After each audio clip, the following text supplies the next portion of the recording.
السلام علیکم ورحمۃ اللہ وبرکاتہ۔ ان الحمد للہ رب العالمین والعاقبۃ للمتقین والصلاة والسلام علی سید الانبیاء والمرسلین نبینا محمد وعلی آلہ واصحابہ ومن تبعہم بإحسان الی یوم الدین۔ الحمد للہ الذی ہدانا لہذا وما کنا لنہتدی لولا ان ہدانا اللہ۔ رب اشرح لی صدری ویسر لی امری واحلل عقدۃ من لسانی یفقہوا قولی۔ اللہم انفعنا بما علمتنا وعلمنا ما ينفعنا وزدنا علما۔ اللہ تعالیٰ کے فضل و احسان سے سورۃ البقرہ کی آیت نمبر 61 تک ہمارا سبق مکمل ہو چکا ہے۔ آیت نمبر 62 سے انشاءاللہ آج ہماری کلاس کا آغاز ہوگا۔ اعوذ باللہ من الشیطان الرجیم، بسم اللہ الرحمن الرحیم۔ ان الذين آمنوا والذين هادوا والنصارى والصابئين من آمن بالله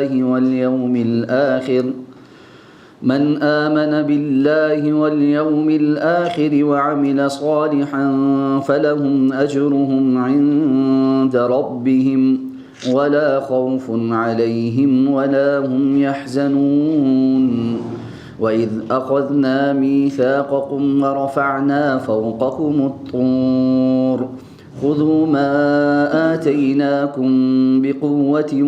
وَاذْكُرُوا مَا فِيهِ لَعَلَّكُمْ تَتَّقُونَ ثُمَّ تَوَلَّيْتُمْ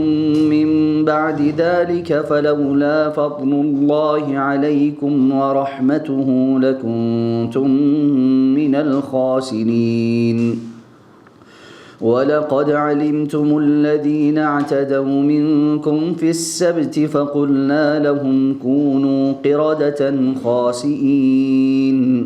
فَجَعَلْنَاهَا نَكَالًا لِمَا بَيْنَ يَدَيْهَا وَمَا خَلْفَهَا وَمَوْعِظَةً لِلْمُتَّقِينَ۔ وَإِذْ قَالَ مُوسَى لِقَوْمِهِ إِنَّ اللَّهَ يَأْمُرُكُمْ أَن تَذْبَحُوا بَقَرَةً قالوا أتتخذنا هزوا قال أعوذ بالله أن أكون من الجاهلين۔ قالوا ادع لنا ربك يبين لنا ما هي قال إنه يقول إنها بقرة لا فارض ولا بكر عوان بين ذلك فافعلوا ما تؤمرون۔ قالوا ادع لنا ربك يبين لنا ما لونها قال إنه يقول إنها بقرة صفراء فاقع لونها تسر الناظرين۔ قالوا ادع لنا ربك يبين لنا ما هي إن البقرة شابه علينا وَإِنَّا إِن شَاءَ اللَّهُ لَمُهْتَدُونَ۔ قَالَ إِنَّهُ يَقُولُ إِنَّهَا بَقَرَةٌ لَا ذَلُولٌ تُثِيرُ الْأَرْضَ وَلَا تَسْقِي الْحَرْثَ مُسَلَّمَةٌ لَا شِيَةَ فِيهَا قَالُوا الْآنَ جِئْتَ بِالْحَقِّ فَذَبَحُوهَا وَمَا كَادُوا يَفْعَلُونَ۔ وَإِذْ قَتَلْتُمْ نَفْسًا فَادَّارَأْتُمْ فِيهَا وَاللَّهُ مُخْرِجٌ مَا كُنْتُمْ تَكْتُمُونَ فَقُلْنَا اضْرِبُوهُ بِبَعْضِهَا كَذَلِكَ يُحْيِي اللَّهُ الْمَوْتَى وَيُرِيكُمْ آيَاتِهِ لَعَلَّكُمْ تَعْقِلُونَ۔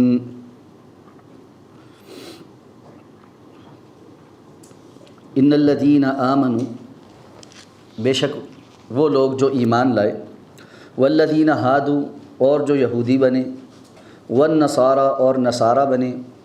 والصابئین اور صابی بنے، من آمن باللہ والیوم الآخر جو بھی اللہ پر اور آخرت کے دن پر ایمان لائے گا، وعمل صالحا اور نیک عمل کرے گا، فلہم اجرہم عند ربہم تو ان کے لیے ان کا اجر ہے ان کے رب کے پاس، ولا خوف علیہم ولا هم یحزنون اور ان پر نہ کوئی خوف ہے اور نہ وہ غمگین ہوں گے، پریشان ہوں گے۔ وَإِذْ أَخَذْنَا مِيثَاقَكُمْ اور جب ہم نے تم سے پختہ عہد لیا، وَرَفَعْنَا فَوْقَكُمُ الطُّورَ، اور تمہارے اوپر پہاڑ کو بلند کیا، طور کو بلند کیا۔ خُذُوا مَا آتَيْنَاكُمْ، پکڑو قوت کے ساتھ اس کو جو ہم نے تمہیں دیا ہے۔ فَخُذُوا مَا آتَيْنَاكُمْ، پکڑو اس کو جو ہم نے تمہیں دیا ہے، بِقُوَّةٍ، قوت کے ساتھ۔ وَاذْكُرُوا مَا فِيهِ لَعَلَّكُمْ تَتَّقُونَ، اور جو اس میں ہے اس کو یاد کرو یا اس سے نصیحت پکڑو، دونوں معنی ٹھیک، تاکہ تم تقوی والے بن جاؤ یا تم بچ جاؤ۔ ثُمَّ تَوَلَّيْتُم مِّن بَعْدِ ذَلِكَ، پھر تم اس کے بعد پھر گئے۔ فَلَوْلَا فَضْلُ اللَّهِ عَلَيْكُمْ وَرَحْمَتُهُ، اور اگر تم پر اللہ کا فضل اور اس کی رحمت نہ ہوتی، لَكُنْتُم مِّنَ الْخَاسِرِينَ، تو تم ہو جاتے خسارہ اٹھانے والوں میں سے۔ وَلَقَدْ عَلِمْتُمُ الَّذِينَ اعْتَدَوْا مِنْكُمْ فِي السَّبْتِ، اور یقیناً تم ان لوگوں کو جان چکے ہو جو تم میں سے ہفتے کے معاملے میں حد سے گزرے۔ فَقُلْنَا لَهُمْ، تو ہم نے ان سے کہا، كُونُوا قِرَدَةً خَاسِئِينَ، ہو جاؤ ذلیل بندر۔ فَجَعَلْنَاهَا نَكَالًا لِمَا بَيْنَ يَدَيْهَا وَمَا خَلْفَهَا وَمَوْعِظَةً لِلْمُتَّقِينَ، تو ہم نے اسے ان لوگوں کے لیے جو ان کے سامنے تھے اور جو ان کے پیچھے تھے ایک عبرت اور ڈرنے والوں کے لیے ایک نصیحت بنایا۔ وَإِذْ قَالَ مُوسیٰ، اور جب کہا موسیٰ نے لِقَوْمِهِ، اپنی قوم سے، إِنَّ اللَّهَ يَأْمُرُكُمْ، یقیناً اللہ تمہیں حکم دیتا ہے، أَن تَذْبَحُوا بَقَرَةً، کہ تم ایک گائے ذبح کرو۔ قَالُوا، تو کہنے لگے، أَتَتَّخِذُونَا هُزُوًا، کیا آپ ہمارے ساتھ مذاق کرتے ہیں یا ہمارے ساتھ مذاق بناتے ہیں؟ قال اعوذ باللہ، تو انہوں نے کہا میں اللہ کی پناہ چاہتا ہوں، ان اکون من الجاہلین، کہ میں جاہلوں میں سے ہو جاؤں۔ قالوا، کہنے لگے، ادع لنا ربک، ہمارے لیے اپنے رب سے دعا کریں، یبین لنا ما ہی، وہ ہمارے لیے واضح کرے کہ وہ کیا ہے۔ قال انہ یقول انہا بقرۃ لا فارض ولا بکر، تو کہا ہم نے کہ وہ فرماتا ہے، یعنی اللہ رب العزت فرماتے ہیں کہ بے شک وہ ایسی گائے ہے جو نہ بوڑھی ہے اور نہ بالکل بچڑی ہے، عوان بین ذالک، درمیانی عمر کی ہے، فافعلوا ما تؤمرون، تو پس تم وہ کرو جو تمہیں حکم دیا جاتا ہے۔ قالوا، انہوں نے کہا، ادع لنا ربک، اپنے رب سے ہمارے لیے دعا کریں،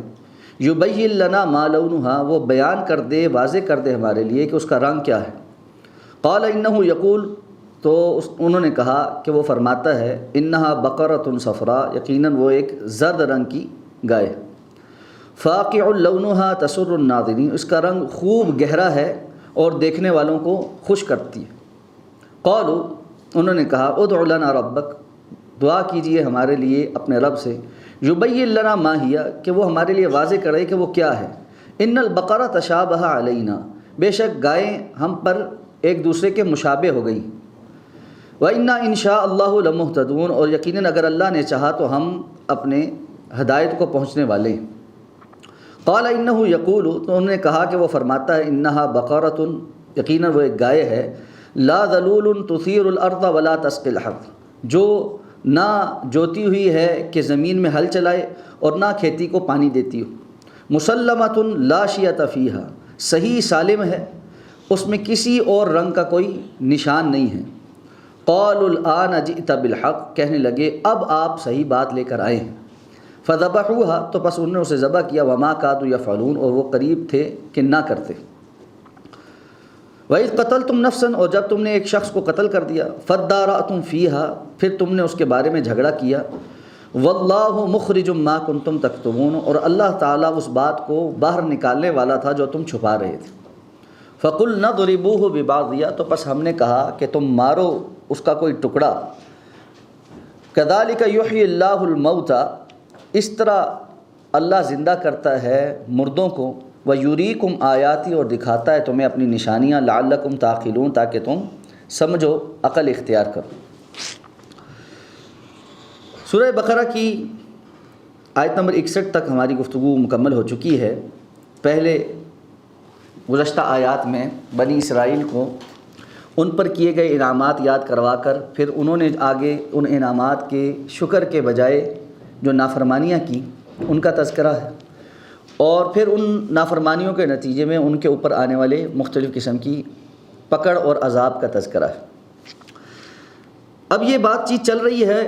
کہ اس ساری گفتگو کے درمیان ایک آیا مبارکہ، یہ جو آیت نمبر 62 ہے، یہ ایک علیحدہ سے معنی میں ہے، یعنی اس ساری تفصیل میں سے کہ پہلے ان پر جو انعامات ہیں ان کا تذکرہ ہو رہا ہے، یا ان کی جو نافرمانیاں ان کا تذکرہ ہو رہا ہے، یا پھر یہ کہ ان کی جو عذاب ہیں ان کا تذکرہ ہو رہا ہے۔ ان سب سے ہٹ کر بیچ میں ایک آیت یہ ہے جو ہے کہ ان الذین آمنوا والذین ہادوا والنصارى والصابئین من آمن باللہ والیوم الآخر فلہم اجرہم عند ربہم ولا خوف علیہم ولا ہم یحزنون۔ اس میں چند باتیں سمجھنے کی۔ پہلی بات تو یہ ہے کہ ظاہر بات ہے چونکہ بنی اسرائیل کا تذکرہ ہو رہا ہے اور ان کی نافرمانیوں کا تذکرہ بھی ہو رہا ہے، تو یہ بات واضح کرنا ضروری ہو گیا ہے کہ ایسا نہیں ہے کہ بنی اسرائیل سارے کے سارے من جملہ ایک ہی منہج پر تھے، بلکہ ان میں سے کچھ لوگ ایسے ہیں جو ایمان بھی لائے، عمل صالح بھی کیا، خیر کے کام بھی کیے، اور اللہ رب العزت کے ہاں ان کا اجر و ثواب محفوظ ہے۔ تو اس لیے فرمایا کہ وہ لوگ جو ایمان لے کر آئے، والذین ہادوا جو یہودی ہوئے یا نصرانی ہوئے یا صابی ہوئے، اپنے اپنے دور میں ان میں سے جس نے بھی عمل صالح کیا ہے اس کا اجر اللہ کے ہاں محفوظ ہے، اور ان کے لیے کوئی خوف نہیں، کوئی پریشانی نہیں۔ اس بات کو سمجھ لینا چاہیے کہ یہود اپنے دور کے مسلمان تھے، عیسائی اپنے دور کے مسلمان تھے، اور صابی اپنے دور کے مسلمان تھے۔ صابی کون تھے؟ اس پر صحابہ کرام کے مختلف جو ہے نا آثار موجود ہیں۔ لفظ جو ہے یہ صابا، اس کا مطلب ہوتا ہے کسی چیز کا ایک دوسری چیز سے جدا ہو جانا یا نکل جانا، یا کسی دوسری چیز کی طرف مائل ہو جانا۔ یہ جو بندہ اپنے آباء و اجداد کے دین سے نکل کر کسی اور دین کی طرف جاتا تھا اس کو صابی کہتے تھے۔ اس لیے مشرکین مکہ عموماً مسلمانوں کو بھی صابی کہتے تھے کہ آباء و اجداد کے دین کو چھوڑ کر مسلمان ہو گئے۔ رسول اللہ صلی اللہ علیہ وسلم کی تشریف آوری سے پہلے بعض لوگ ایسے تھے جو صابی کہلاتے تھے اپنے آپ کو، لیکن یہ ایسے لوگ تھے کہ جو شرک سے بیزار تھے، پر آہستہ آہستہ ان کے اندر بھی خرافات پیدا ہوئیں، اور ان میں سے کچھ لوگ ستاروں کی پرستش کرنے لگ پڑے اور وہ بھی مشرک ہو گئے۔ اور ان میں سے کچھ اعتقادات ایسی تھی جو اس وقت کے مشرکانہ کسی بھی عقیدے کی طرف اپنے آپ کو منسوب نہیں کرتے تھے، اور بعض آثار میں یہ پتہ چلتا ہے کہ یہ بھی آسمانی جو ادیان ہیں ان میں سے کسی دین کے فالوور تھے۔ بہرحال قرآن مجید میں اللہ تعالیٰ نے ان کا تذکرہ اسی اعتبار سے کیا ہے کہ اپنے وقت میں جو لوگ صابی تھے وہ بھی نیک عمل کرنے والے تھے، تو اللہ کے ہاں ان کا اجر محفوظ ہے، اور جس طرح مسلمان، یہود، نصارہ اور صابی، ان میں سے ہر ایک دور میں اپنے اپنے وقت میں اچھا کام کرنے والے لوگوں کو اللہ رب العزت نے قیامت کے دن ان کا بدلہ دینا ہے۔ اب یہاں پر ایک بات جو ہے نا وہ انسان کو بسا اوقات تشویش میں مبتلا کرتی ہے، اور بعض لوگوں نے اس کا دعویٰ بھی کر دیا کہ دیکھیں جی قرآن کہتا ہے کہ جو ایمان لائے ان کا بھی تذکرہ ہو گیا، جو یہودی ہیں، جو عیسائی ہیں، جو صابی ہیں، ان میں سے جو بھی اچھا کام کرے تو اس کا اجر اللہ رب العزت اس کو دے گا۔ اس کا مطلب یہ آج کے دور میں بھی اگر کوئی بندہ صحیح یہودی ہے، مشرک نہیں ہے، اپنی دین پر پورا صحیح ہے، آج کے دور میں بھی کوئی صحیح عیسائی ہے، مشرک نہیں ہے، صحیح عیسائی ہے جائے، اور آج کے دور میں کسی اور دین کا ماننے والا اگر صحیح معنوں میں اپنے اپنے طور پر صحیح عمل کرے تو اللہ تعالیٰ نے اس کی بخشش کرنی ہے۔ اور صوفیاء میں اس بات کا زیادہ چلن ہے، اور ان میں سے بعض نے یہ دعویٰ بھی کیا کہ جس طرح وحدت الوجود کا دعویٰ ہوا، وحدت الشہود کا دعویٰ ہوا، تو اسی طرح وحدت الادیان کا بھی دعویٰ ہوا کہ سارے دین جو ہے نا یہ ایک ہی، بنیادی طور پر ہر دین ایک جو ہے نا سپریم اتھارٹی کی عبادت کرتا ہے۔ اس کا مطلب یہ ہے کہ وہ سپریم اتھارٹی اللہ ہی ہے، اس کے مختلف نام ہیں، کوئی اس کو اللہ کہتا ہے، کوئی گاڈ کہتا ہے، کوئی جیزس کہتا ہے، کوئی بھگوان کہتا ہے، کوئی کچھ کہتا ہے۔ اس لیے الٹیمیٹلی سارے جو ہے وہ کسی سپریم اتھارٹی کی عبادت کرتے ہیں۔ راستے جدا جدا ہیں، آگے منزل ساروں کی ایک ہے۔ اور ہمارے ہاں صوفیانہ شاعری کے اندر اس کی بڑی مثالیں مل جاتی ہیں۔ ہمارے شاید نصاب میں ایک کسی ٹائم ایک نظم ہوتی تھی، اب ہے یا نہیں ہے مجھے نہیں معلوم، کہ مدرسہ تھا یا دیر، کعبہ یا بت خانہ، ہم سبھی وہاں مہمان تھے، تو ہی صاحب خانہ۔ کیا مطلب ہے؟ مدرسہ تھا یا دیر، کعبہ یا بت خانہ، ہم سبھی وہاں مہمان تھے، تو ہی صاحب خانہ۔ یعنی کوئی کسی بھی عبادت گاہ کے اندر بیٹھ کر کسی بھی دین کو فالو کرتا ہوا عبادت کر رہا ہے تو الٹیمیٹلی اللہ کی عبادت کر رہا ہے، اس لیے سب کو اللہ رب العزت نے بخش دینا ہے۔ یہ کتاب و سنت کی صریح نصوص سے متصادم بات۔ قرآن مجید میں اللہ رب العزت نے یہ بات واضح کر دی ہے کہ وَمَن يَبْتَغِ غَيْرَ الْإِسْلَامِ دِينًا فَلَن يُقْبَلَ مِنْهُ، دین اسلام کو چھوڑ کر اب کوئی اور اگر دین لے کر آئے گا اللہ کے سامنے تو اللہ تعالیٰ سے اس سے ہرگز قبول نہیں کریں گے۔ اور ان الدین عند اللہ الاسلام، اللہ کے نزدیک دین صرف اور صرف اسلام ہے، اور یہ وہ اسلام ہے جس کے بارے میں گارنٹی دی ہے کہ الیوم اکملت لکم دینکم واتممت علیکم نعمتی، آج میں نے تمہارے لیے تمہارا دین مکمل کر دیا اور نعمت تمام کر دی۔ اس دین کی مبادی اور بنیادی چیزوں میں سے ایک یہ ہے کہ اللہ پر ایمان لانا، اور دوسری سید الانبیاء جناب محمد الرسول اللہ صلی اللہ علیہ وسلم پر ایمان لانا۔ اسی لیے رسول اللہ صلی اللہ علیہ وسلم نے فرمایا کہ اگر کوئی شخص یہودی ہے یا عیسائی ہے اور اسے میرے آنے کا پتہ چل گیا ہے اور اس کے باوجود وہ ایمان نہیں لایا تو وہ بندہ جہنم کے اندر داخل کیا جائے۔ یہ صحیح سند کی صحیح حدیث۔ اس لیے ان تمام نصوص کی موجودگی میں اپنی طرف سے یہ سمجھنا کہ اس آیت کا مطلب یہ ہے کہ آج کے دور میں بھی رسول اللہ صلی اللہ علیہ وسلم کی رسالت پر ایمان لائے بغیر صرف اللہ رب العزت کی توحید کا اقرار کر کے کسی اور دین کے ورژن کو، جو خواہ آسمانی دین ہی کیوں نہ ہو، اس کو فالو کر کے کوئی بندہ ہدایت پر قائم رہ سکتا ہے، تو ایسا نہیں۔ سابقہ جتنی بھی شریعتیں تھیں اللہ تعالیٰ نے رسول اللہ صلی اللہ علیہ وسلم کو بھیج کر ان تمام شریعتوں کو منسوخ کر دیا، اور صرف منسوخ ہی نہیں کر دیا۔ حضرت عمر رضی اللہ تعالیٰ عنہ رسول اللہ صلی اللہ علیہ وسلم کی مجلس میں تشریف لاتے ہیں اور تورات کا ایک نسخہ پاس ہے، اس میں سے کچھ تلاوت کرنے لگے۔ آپ صلی اللہ علیہ وسلم دیکھتے ہیں تو آپ کا چہرہ جو ہے وہ متغیر ہوتا ہے۔ حضرت ابوبکر صدیق رضی اللہ تعالیٰ عنہ حضرت اللہ کے رسول کے چہرے کے اس تغیر کو جو ہے نا پہچان لیتے ہیں، اور عمر رضی اللہ تعالیٰ عنہ کی توجہ دلواتے ہیں کہ آپ اللہ کے رسول صلی اللہ علیہ وسلم کے چہرے کو نہیں دیکھ رہے، اما ترا بوجہ رسول اللہ صلی اللہ علیہ وسلم۔ حضرت عمر رضی اللہ تعالیٰ نے جب جیسے ہی اللہ کے رسول صلی اللہ علیہ وسلم کے چہرے کی طرف نظر دوڑائی تو محسوس ہو گیا کہ آپ کو یہ بات پسند نہیں ہے، تو کہا رضیت باللہ ربا وبالاسلام دینا بھائی محمد نبی صلی اللہ علیہ وسلم۔ میرا تورات پڑھنے کا ہرگز مقصد یہ نہیں ہے، یا مجھے ملی ہے تو دیکھنے کا مقصد یہ نہیں ہے کہ ہم کوئی آپ کی نبوت اور رسالت کے انکاری ہو گئے۔ ہم اسلام، اللہ کو رب مان کر، اسلام کو دین مان کر، اور آپ محمد صلی اللہ علیہ وسلم کو اللہ کا نبی مان کر راضی ہو چکے ہوں۔ اس وقت رسول اللہ صلی اللہ علیہ وسلم نے فرمایا تھا لو بدا لکم موسیٰ واتبعتموہ وترکتمونی لضللتم عن سواء السبیل، اگر آج موسیٰ علیہ السلام بھی تشریف لے آئیں اور تم مجھے چھوڑ کر ان کی اتباع کرنے لگو، یاد رکھو سیدھے رستے سے گمراہ ہو جاؤ۔ اور دوسری بات آپ نے فرمایا کہ اگر آج موسیٰ بھی آ جائیں لما وسعت الا اتباعی، ان کے لیے بھی سوائے اس کے اور کوئی راستہ نہیں ہے کہ وہ میرے متبع بن کر میری امتی بنے۔ اور اللہ تعالیٰ نے اس چیز کو حقیقت بنا کر دکھانا ہے۔ کیوں؟ کہ اللہ تعالیٰ نے تمام انبیاء کی ارواح سے یہ وعدہ لیا ہوا ہے، کہ اللہ تعالیٰ نے تمام انبیاء کی روحوں سے یہ وعدہ لیا کہ جب تمہارے درمیان اگر تم دنیا میں موجود ہوئے، میرے آخری نبی آ گئے، تو اس صورت میں تمہیں کیا کرنا ہوگا؟ لَتُؤْمِنُنَّ بِهِ وَلَتَنْصُرُنَّهُ قَالَ أَأَقْرَرْتُمْ وَأَخَرْتُمْ عَلَى ذَلِكُمْ إِصْرِي قَالُوا أَقْرَرْنَا، تمہیں ضرور بضرور ان پر ایمان لانا ہوگا اور ان کی شریعت کو آگے پھیلانے میں ان کی مدد کرنی ہوگی۔ کیا تم اس پر اقرار کرتے ہو؟ تمام انبیاء کی ارواح نے اس پر اقرار بھی کیا، اور ہر نبی اپنے دور میں اپنی امت کو رسول اللہ صلی اللہ علیہ وسلم کی تشریف آوری کی بشارت سنا کر گیا، اور یہ بتاتا رہا کہ میرے زندگی میں اگر وہ آ گئے تو ہم سب ایمان لائیں گے، اگر وہ میرے بعد آئے تو ان کی نشانیاں یہ ہیں، اس لیے تم نے ایمان لانا۔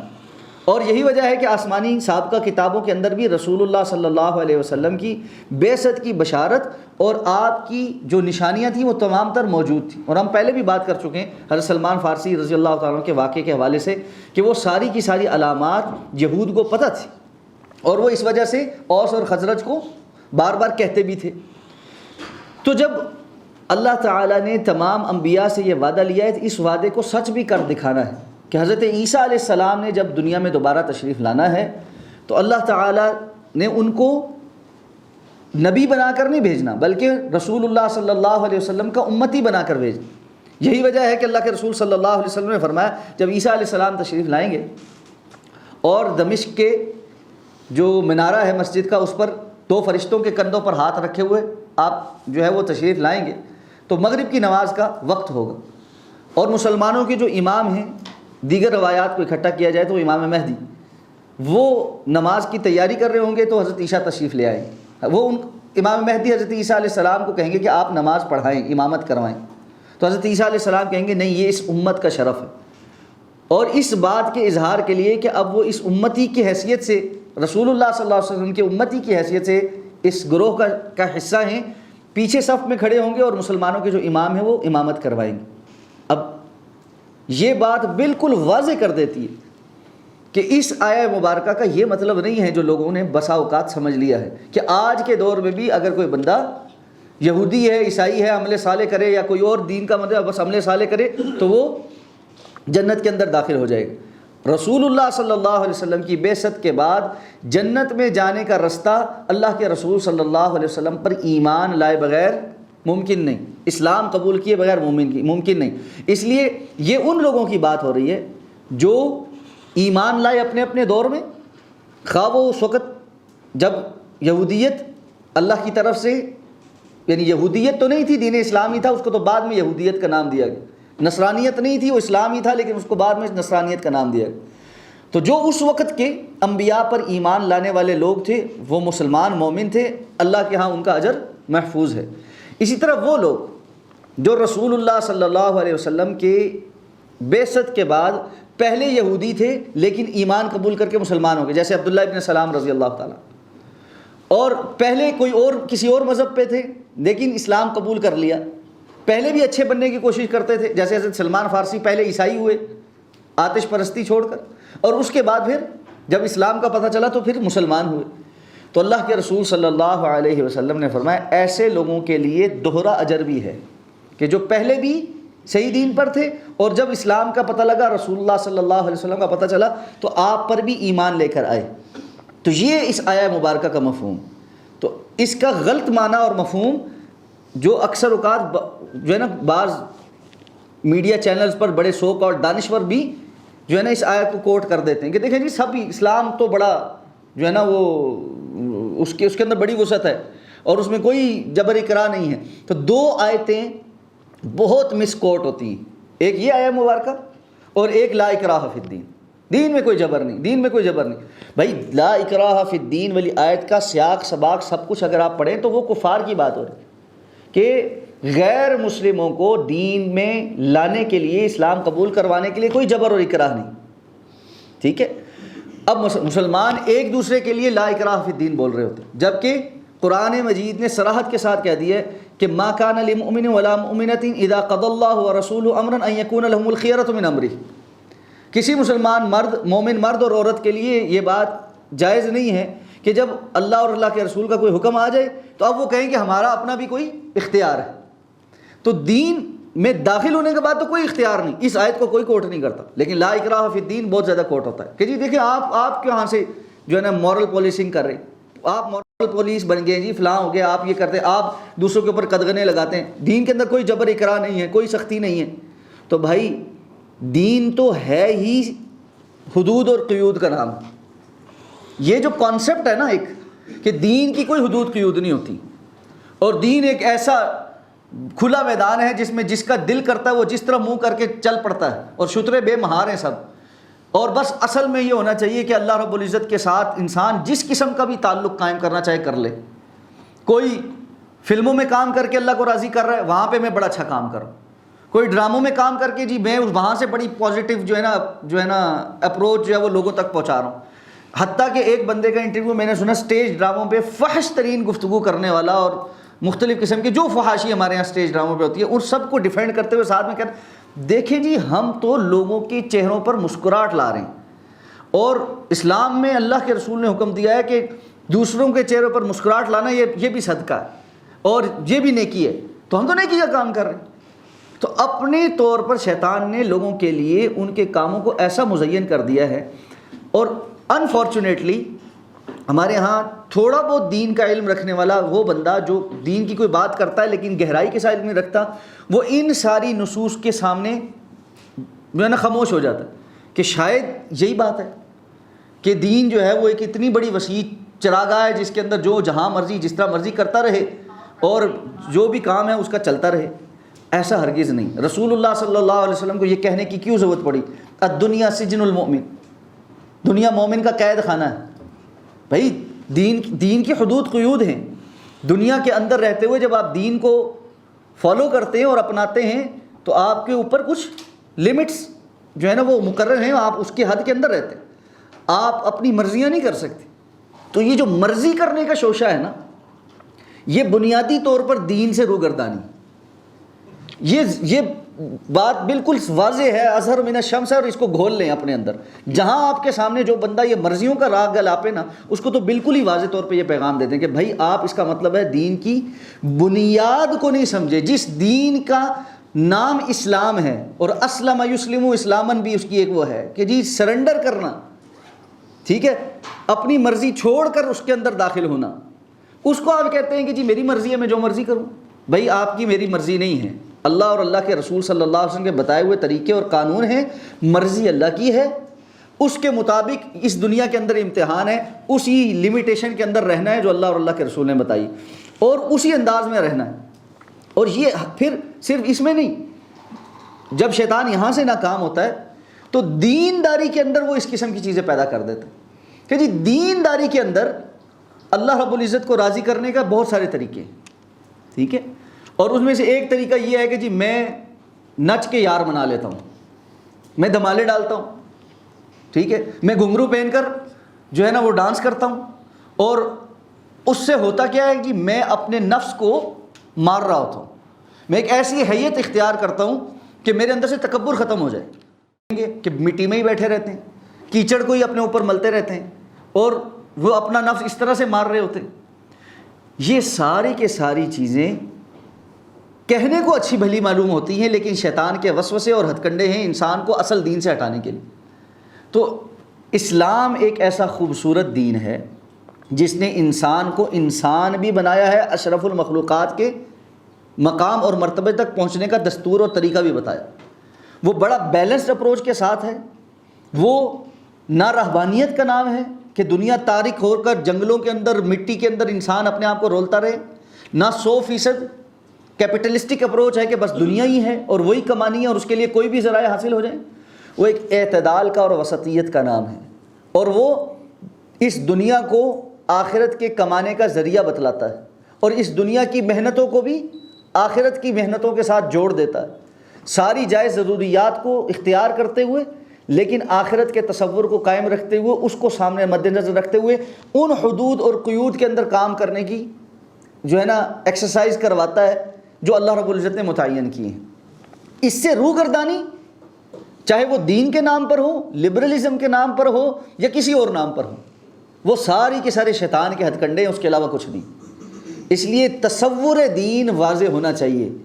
کہ دین کو جب ہم اپناتے ہیں تو اس کا تصور کیا ہے، ہمیں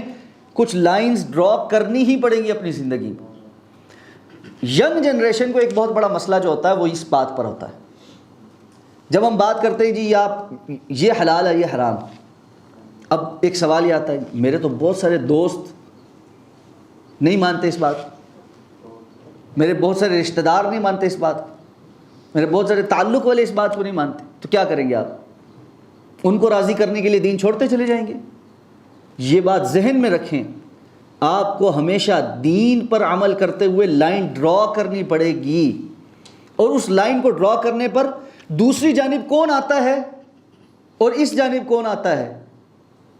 یہ آپ کوشش ہی کر سکتے ہیں اور اللہ سے دعا کر سکتے ہیں یا اللہ جو دوسری جانب چلا گیا وہ اس طرف آ جائے، لیکن یہ نہیں کر سکتے کہ میں کسی فلاں کی وجہ سے چلو لائن کے اس طرف میں خود چلا جاتا ہوں۔ حضرت ابراہیم علیہ السلام لائن ڈرا کر رہے ہیں تو اس طرف اگر والد بھی آگے ہے تو اس لائن کی اس طرف ہی کھڑے، ٹھیک ہے آپ اس طرف کھڑے، ٹھیک ہے سلام علیک، میں آج سے میرا اور آپ کا تعلق اس کے بعد نہیں چل سکتا۔ وہ نوح علیہ السلام اور لوط علیہ السلام کی بیویاں ہوں تو وہ لائن کی اس طرف، وہ رسول اللہ صلی اللہ علیہ وسلم کے اپنے چچا ہوں، ساری زندگی محبت کی ہو، تعلق نبھایا ہو، سب کچھ کیا ہو، تو اللہ تعالیٰ نے فرمایا کہ تم لوگ جان چکے ہو کہ ہفتے والے دن جن لوگوں نے حد سے تجاوز کی اور جب انہوں نے یہ کام کیا تو ہم نے ان سے کہا کہ تم ذلیل اور رسوا ہو کر بندر بن جاؤ۔ سورہ اعراف میں جہاں اس کا تفصیلی تذکرہ ہے وہاں پر اللہ تعالیٰ نے سب سے پہلی آیت میں یہ کہا ہے وَاسْأَلْهُمْ عَنِ الْقَرْيَةِ الَّتِي كَانَتْ حَاضِرَةَ الْبَحْرِ إِذْ يَعْدُونَ فِي السَّبْتِ إِذْ تَأْتِيهِمْ حِيتَانُهُمْ يَوْمَ سَبْتِهِمْ شُرَّعًا وَيَوْمَ لَا يَسْبِتُونَ لَا تَأْتِيهِمْ۔ آپ ان سے سوال کیجئے، یعنی اللہ کے رسول صلی اللہ علیہ وسلم آپ ان سے سوال کیجئے اس بستی کے بارے میں جو ایک دریا کے کنارے یا سمندر کے کنارے رہتی تھی۔ یعنی مطلب یہ ہے کہ مفسرین کرام کہتے ہیں کہ یہود اچھے طریقے سے اپنے اس تاریخی واقعے سے واقف تھے، لیکن تورات اور انجیل کے اندر اس واقعے کا تذکرہ نہیں تھا، اور وہ اپنی اس حرکت کو چھپاتے تھے۔ تو اللہ تعالیٰ نے ان کی اس حرکت کو بیان کیا اور واضح کیا کہ تم میں سے وہ لوگ جو ہفتے کے دن کا یہ کام کرتے تھے اور اللہ کے حکم سے روگردانی کرتے تھے، اس کا حوال بھی تو ذرا بتاؤ کہ وہ کیا تھا۔ اب وہ کیا تھا قرآن بیان کرتا ہے کہ یہ بستی تھی جو پانی کے کنارے رہتی تھی۔ بعض تاریخی روایات کو سامنے رکھا جائے تو مفسرین نے کہا ہے کہ اس بستی کا نام ایلات تھا، اور یہ بحر قلزم کے کنارے پر واقع تھی۔ آج یہ علاقہ اردن کے جو ہے نا ایک ساحلی پٹی کا علاقہ بنتا ہے، اور اس میں سے کچھ علاقہ جو ہے وہ اب اسرائیل کے کنٹرول میں بھی ہے۔ جو اردن اور فلسطین کے ساحلی پٹی ہے نا، اس میں سے ایک علاقہ جو ہے وہ اسرائیل کے کنٹرول میں بھی ہے۔ اور حیران کن بات یہ ہے کہ اسرائیل نے وہاں پر جو آبادی بنائی ہے اور جو اس پانی کے پٹی کے ساتھ جو بستی بسائی ہے اس کا نام آج بھی ایلات رکھا ہے۔ ہاں، آج بھی اس کا نام ایلات رکھا انہوں نے۔ تو اللہ تعالیٰ فرماتے ہیں کہ یہ جو بستی کے لوگ تھے یہ حد سے تجاوز کرتے تھے۔ حد سے تجاوز کیا ہے؟ اللہ تعالیٰ نے یہود کو ہفتے کے دن کوئی بھی کام کرنے سے منع کیا تھا۔ یہود کے لیے ہفتے کا دن مقدس ہے، جس طرح ہمارے لیے جمعے کا دن مقدس ہے، لیکن یہود کے اعمال اور ان کے کرتوتوں کی وجہ سے جس طرح شریعت ان پر سخت ہوئی، اسی طرح ہفتے کے دن کے معاملات ان پر سخت بھی ہوئے۔ اللہ تعالیٰ نے امت محمدیہ پہ کیا فضل فرمایا؟ صرف جمعے کے وقت اذان کے لے کر نماز تک کا وقت جو ہے وہ کام، دنیاوی امور، تجارت، اس سے منع فرمایا، اور اس کے بعد فرمایا کہ جب وَإِذَا قُضِيَتِ الصَّلَاةُ فَانتَشِرُوا فِي الْأَرْضِ وَابْتَغُوا مِنْ فَضْلِ اللَّهِ، زمین میں پھیل جاؤ اور اللہ کا فضل تلاش کرو، دنیاوی معاملات پورے کرو، کوئی مسئلہ نہیں۔ یہود کے لیے نہیں تھا۔ ہفتے کے دن کے شروع ہونے سے لے کر اختتام تک کسی قسم کے دنیاوی کام کے اندر وہ جو ہے نا اس کو اختیار نہیں کر سکتے تھے۔ اچھا، دنیاوی کاموں کے اندر شدت اتنی تھی کہ کوئی بھی کام نہیں کر سکتے دنیاوی، اور ان میں آج بھی جو مذہبی یہودی ہیں وہ ہفتے کے دن کوئی بھی کام نہیں کرتے۔ اور ہفتے کا دن شروع کب ہوتا ہے؟ مغرب سے، یعنی جمعے کی اور ہفتے کی درمیانی جو مغرب ہے اس سے لے کر ہفتے اور اتوار کی جو مغرب ہے تب تک، یہ ہفتے کا دن ہے پورا۔ اس میں لائٹیں جلانا، اس میں گھر میں کھانا بنانا، اس میں کاروباری معاملات کرنا، کوئی بھی کام کرنا یہ دنیاوی کام شمار ہوگا۔ اور آج بھی جو مذہبی یہودی ہیں وہ ان میں سے کچھ بھی نہیں کرتے، وہ سبت کو سبت کے طور پر مناتے۔ اب اللہ تعالیٰ نے منع فرمایا کہ جی ہفتے کے دن کوئی جو ہے وہ دنیاوی کام نہیں کرنا، اور اس میں خاص طور پہ شکار وغیرہ منع ہے۔ اب آزمائش بھی آئی ساتھ کہ اللہ تعالیٰ نے فرمایا کہ ہفتے کے دن جو بڑی بڑی مچھلیاں ہیں، حیتانہم، حوت کہتے ہیں بڑی مچھلی کو، جو ہے نا جو سائز میں کافی بڑی ہوتی، یعنی عام دنوں میں تو عام سائز کی مچھلی تھی، لیکن ہفتے والے دن امتحان یہ تھا کہ بڑی بڑی مچھلیاں جو تھیں نا وہ اپنا سر پانی سے باہر نکال کر باقاعدہ نظر آتی تھی۔ اب ان کے دل کھینچتے تھے کہ جی یہ تو اتنی بڑی بڑی مچھلیاں ہفتے کو آتی ہیں، اب ہم کیا کریں؟ اب انہوں نے ایک ہیلا بنایا۔ ہیلا یہ تھا کہ جی ہفتے کے دن شکار منع ہے، ہم ہفتے کے دن شکار نہیں کرتے۔ یہ اس پانی کے ارد گرد بڑے بڑے گڑھے کھودتے، چھوٹی چھوٹی نالیاں اس گڑھے تک بناتے، مچھلیاں تیرتی تیرتی آ کر اس گڑھے کے اندر جب گرتی پانی کی زور سے بہاؤ پہ، تو اب ظاہر بتا واپس نکلنا ممکن نہیں ہوتا تھا۔ یہ اتوار والے دن جو ہے نا اس گڑھوں میں سے مچھلیوں کو نکالتے، یا ہفتے کے دن جال سیٹ کرتے، جمعے کے دن جال سیٹ کرتے، ہفتے کے دن مچھلیاں اس میں پھنستی، اتوار والے دن جا کے وہ جال جو ہے وہ پانی سے باہر نکالتے اور کہتے کہ جی ہم نے تو ہفتے والے دن کوئی شکار نہیں کی۔ اب قرآن بیان کرتا ہے کہ بنی اسرائیل کے اس بستی کے 3 قسم کے لوگ، ایک وہ جو اس کے اندر مبتلا تھے، ایک وہ جو ان کو روکتے تھے، منع کرتے تھے اور خود بھی نہیں کرتے تھے، اور ایک وہ جو خود نہیں کرتے تھے منع بھی نہیں کرتے تھے بلکہ منع کرنے والوں کو کہتے تھے کہ بھائی جن کو اللہ رب العزت نے فتنے میں مبتلا کیا ہوا اور جن کے پر اللہ کا عذاب ہے کہ تم ان کے پیچھے کیوں پڑے ہوئے ہو؟ وہ جانے اللہ جانے تم کیوں بلا وجہ برے بنتے ہو؟ جب عذاب آیا تو مختلف قسم کے عذاب آئے. پہلے ان کے اوپر چھوٹے عذاب آئے اور مفسرین کے جمہور کا یہ قول ہے چھوٹے عذابوں کے اندر دونوں قسم کے لوگ مبتلا ہوئے, جو مچھلیاں پکڑتے تھے وہ بھی اور جو نہیں پکڑتے تھے لیکن روکتے نہیں تھے وہ بھی. بچے صرف وہ کہ جو نہ خود پکڑتے تھے اور ان کو برائی سے روکتے بھی تھے. اس سے پتہ چلتا ہے کہ امر بالمعروف اور نہی عن المنکر اس کی کیا اہمیت. اگر معاشرے کے اندر عمومی طور پر کوئی غلط کام شروع ہو جائے اور لوگ کھلم کھلا اس کا ارتکاب کرنے لگ جائیں تو باقی اہل ایمان پر فرض ہے کہ وہ غلط کام کرنے والوں کو سمجھائیں گے, بجھائیں گے. اگر وہ ایسا نہیں کریں گے تو وہ بھی اس کی لپیٹ میں آئیں گے جو غلط کام کرنے والے جس کی لپیٹ میں آئیں گے. اور رسول اللہ صلی اللہ علیہ وسلم نے اس کی ایک وضاحت بھی, مثال بھی بیان کی کہ آپ نے فرمایا اس کی مثال ایسے ہی ہے کہ ایک بحری جہاز جا رہا ہے جس کی 2 منزلیں اور اوپر والی منزل میں پینے کا اور استعمال کرنے کا پانی ہے. نیچی منزل والے جو ہے وہ بار بار اوپر جاتے ہیں اور جا کر اوپر سے پانی لیتے ہیں. اب اوپر والے کہتے ہیں کہ بھائی یہ تم بار بار آ کے ہمیں ڈسٹرب کرتے ہو. اب نیچے والوں میں سے ایک بندہ کہتا ہے کہ یہ اوپر والے ہمیں بار بار تانے دیتے ہیں, ہم ایسا کرتے ہیں مچھلی کے پیندے میں سوراخ کرتے ہیں, اپنا ہی پانی ہو جائے گا, بات ختم. اور وہ اٹھتا ہے اور مچھلی کے پیندے میں سوراخ, وہ مچھلی کہہ رہا ہوں کشتی کے پیندے میں سوراخ کرتے ہیں اور ہمارا اپنا پانی ہوگا. تو اب وہ اٹھتا ہے اور کشتی کے پیندے میں سوراخ کرنے لگتا ہے. رسول اللہ صلی اللہ علیہ وسلم نے فرمایا اگر یہ سب مل کر اس بے وقوف کو روک لیں گے تو بچ جائیں گے, اور اگر ہر کوئی یہ کہے گا کہ یہ کر رہا میں تو نہیں کر رہا, ٹھیک ہے, اور وہ سوراخ کرے گا تو یہ سارے کے سارے ڈوبیں گے. اور یہی معاملہ معاشرے کا بھی ہے. اگر کوئی بیوقوف لوگ معاشرتی اصول اور ضوابط میں اور اسلام کے بتائے ہوئے قانون میں سوراخ کر رہے ہیں تو ان کا ہاتھ کچھ لوگوں نے روکنا ہے, اور اگر نہیں روکیں گے تو اس سوراخ سے آنے والی تباہی سب کو لپیٹ میں لے گی. تو اس لیے امر بالمعروف والنہی عن المنکر اس امت کا وہ فریضہ ہے جو انبیاء والا کام اللہ نے اس امت کے ذمہ لگایا ہے. اس لیے ہمیں یہ بات سوچ کر اور کہہ کر اپنے آپ کو بری سیما نہیں کر سکتے. ہم تھوڑی کر رہے ہیں جی چلے ٹھیک ہے بس جو کر رہا خاموشی اختیار کریں, چھوڑیں, برا بننے کی کیا ضرورت. ہم کہہ کر برا کیوں بنیں, ہم تھوڑی کر رہے ہیں. عموماً جب پبلکلی کوئی غلط بات ہو رہی ہوتی ہے تو وہاں پر اس بات کو کے خلاف بات کرنا مشکل کام ہوتا ہے. تو ایک آسان رستہ لوگوں نے تلاش کیا کہ ہم تو نہیں کر رہے ہیں نا, ٹھیک ہے یہ کر رہے ہیں, بس کر رہے ہیں, اللہ خیر سلام, ہم کیا کریں. تو بولنا, کہنا اور بتانا کہ یہ غلط ہے. اور برائی ہمیشہ تبھی پھیلتی ہے کہ جب لوگوں کی اکثریت اس کو غلط کہنا بند کر دیتی, اور لوگوں کی اکثریت غلط چیز کو اڈاپٹ اسی لیے کرتی ہے کہ جب سمجھانے والا کوئی نہیں ہوتا. کہ دیکھیں سبھی تو کر رہے ہیں, اور تو یہ سبھی جو کر رہے ہوتے ہیں نا اس کے نتیجے میں حالات مزید خراب ہوتے چلے جاتے ہیں. اب ان میں سے بچے صرف وہی جو نہ خود کرتے تھے اور دوسروں کو بھی منع کرتے تھے. تو جو عمومی عذاب آئے وہ سب پر آئے, جو کرنے والے تھے اور جو منع بھی نہیں کرتے تھے, خود نہیں کرتے تھے لیکن منع بھی نہیں کرتے. لیکن یہ جو بالخصوص ایک عذاب آیا, یہ عذاب اس وقت آیا جب انہوں نے ایک تو تھا نا کہ ہفتے کے دن ہیلے بہانوں سے مچھلیاں پکڑنی شروع کی, آہستہ آہستہ اتنی جرت کرنی شروع کر دی کہ باقاعدہ ہفتے کے دن ہی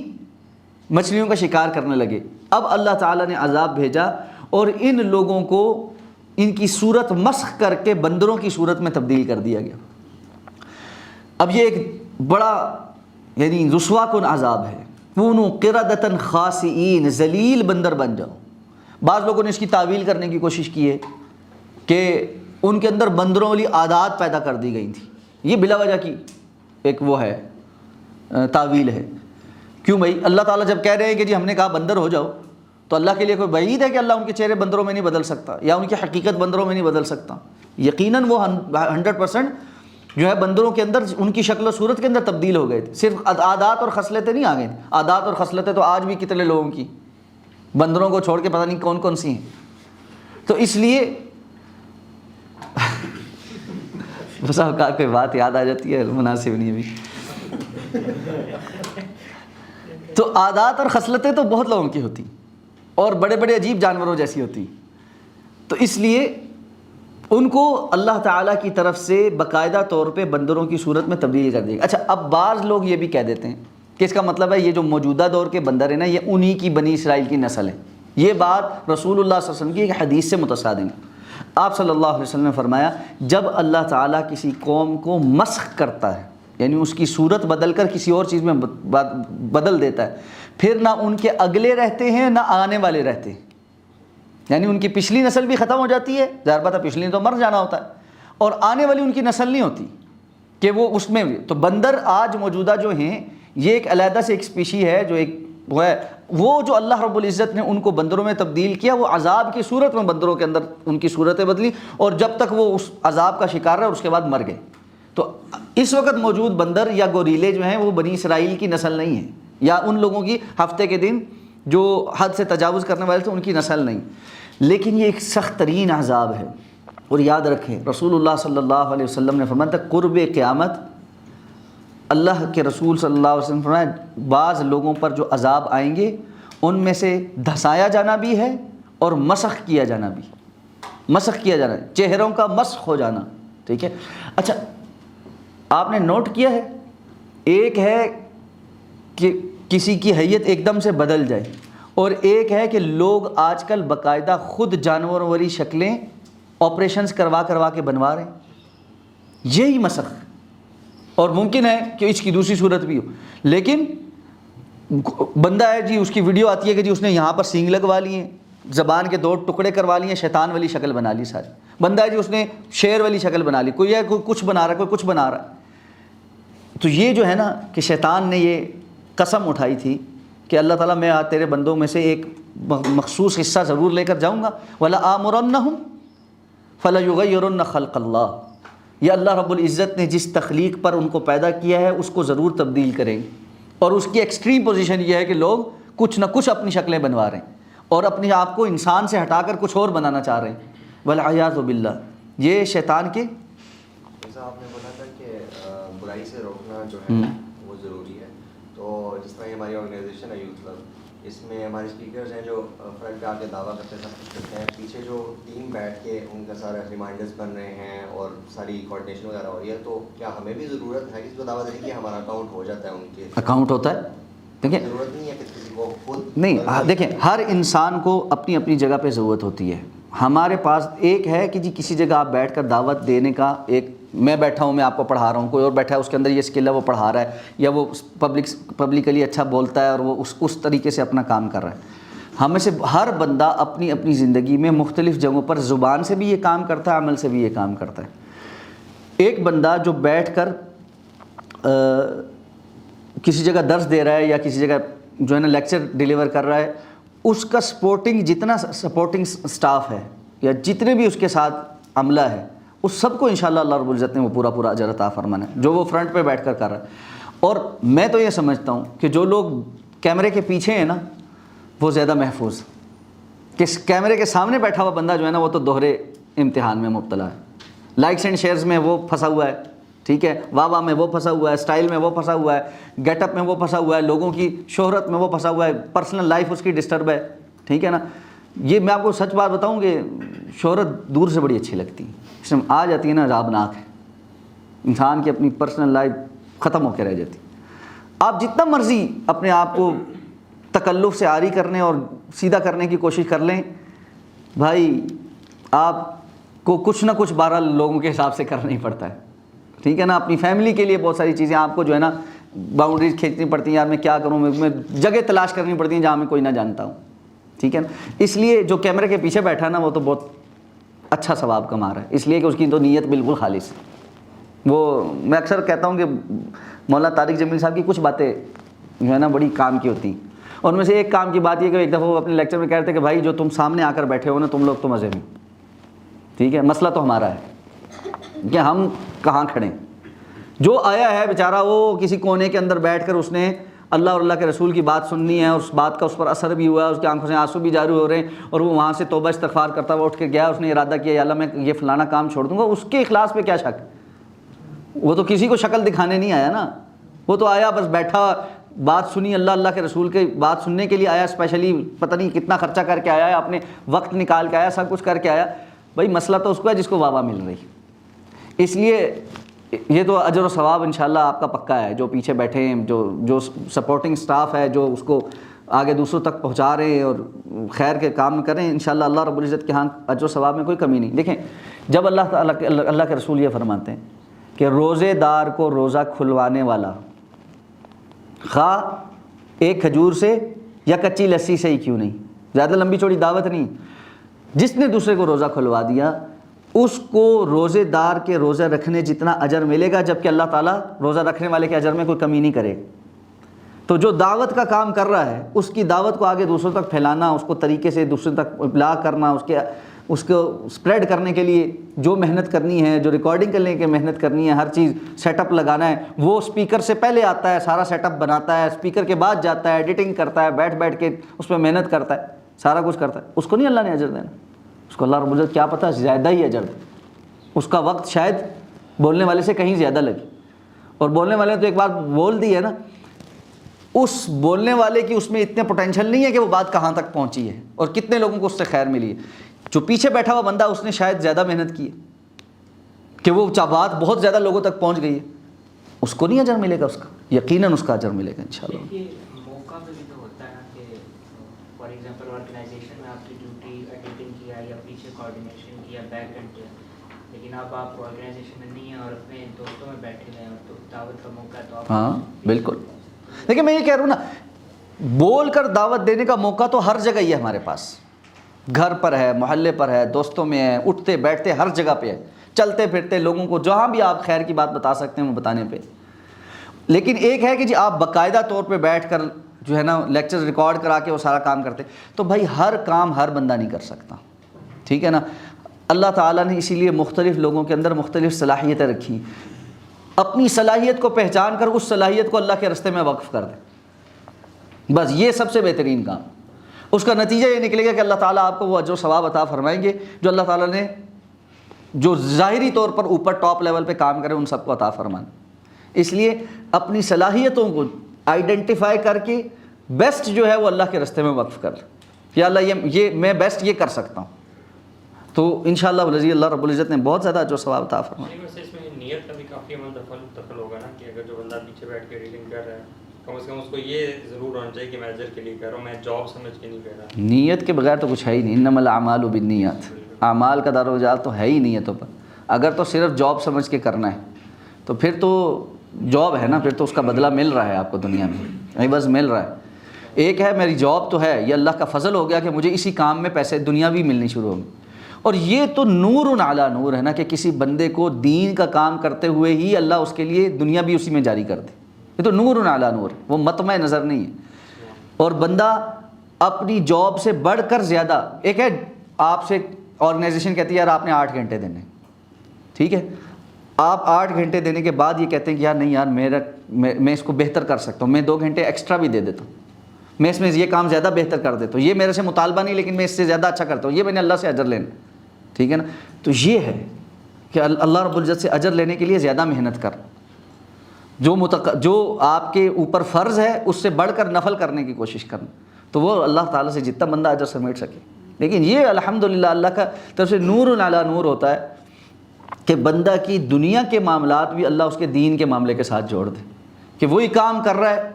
اور اس میں اللہ دنیا بھی دے رہا ہے اور آخرت بھی دے رہا ہے، الحمدللہ رب العالمین۔ یہ تو بہت ہی فائدہ مند ہے۔ اچھا جی، ہم نے آیات پڑھ تو لیے لیکن چونکہ یہ تھوڑی سی تفصیل مانگتے ہیں تو اس لیے شاید میرے خیال میں یہاں روک دیتے ہیں ہم آج، ٹھیک ہے، کہ اگلا جو واقعہ ہے نا وہ بڑا اہم ہے اور اس کے اسباق جو ہے نا وہ بڑے اہم ہیں، تو اس پر انشاءاللہ آئندہ بات کریں۔